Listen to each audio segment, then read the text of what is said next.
Hey y'all, so today I'm going to be teaching you how to make vegan fried chicken with oyster mushrooms. Yes, I said vegan fried chicken, and yes, it's gonna taste real good. Alright, so what you want to do is go ahead and give these babies a rinse. So oyster mushrooms tend to have a little bit of debris in it, so you just want to make sure you get in there and get all of that cleaned off so you can go ahead and get it popping. Alright, so now we're going to work on our wet batter. So I use white rice flour to do my wet batter and my dry batter. Seasoning salt, a teaspoon of this.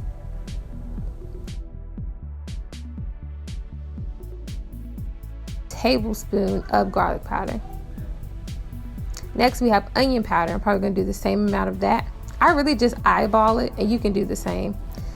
Now we have our unsweetened almond milk. So you want to make sure that you get unsweetened, or if you do not get the unsweetened, it will take on a vanilla taste, which you do not want. So I just give this a nice little stir, and I don't put too much flour in it because I don't want it to be thick, but this is a little runny. So what I'm going to do is I'm going to go ahead and add in a little more flour just to kind of thicken it up a tad bit.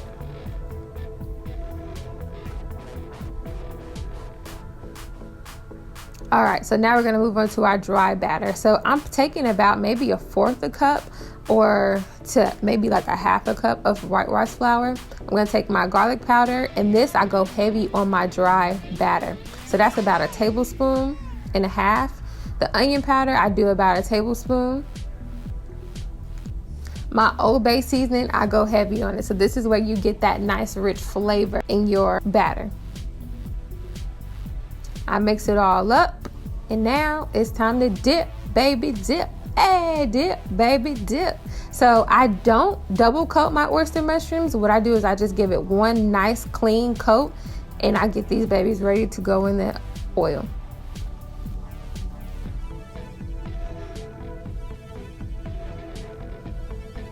You want to make sure you do this with one hand each so that you don't cross mix your wet and dry batter and make a huge mess. All right, so now I have my grapeseed oil, and I'm going to take my coated oyster mushrooms and throw these babies in the cook. And the thing I love about making these oyster mushrooms is that they do not take long.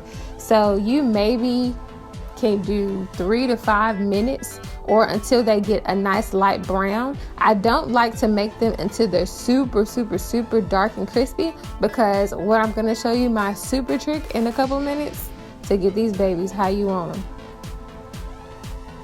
My air fryer, that's my secret sauce. So I throw these babies in the air fryer after I'm done, and they get this nice, beautiful, rich coating. Super crispy, super flavorful, and super easy to make.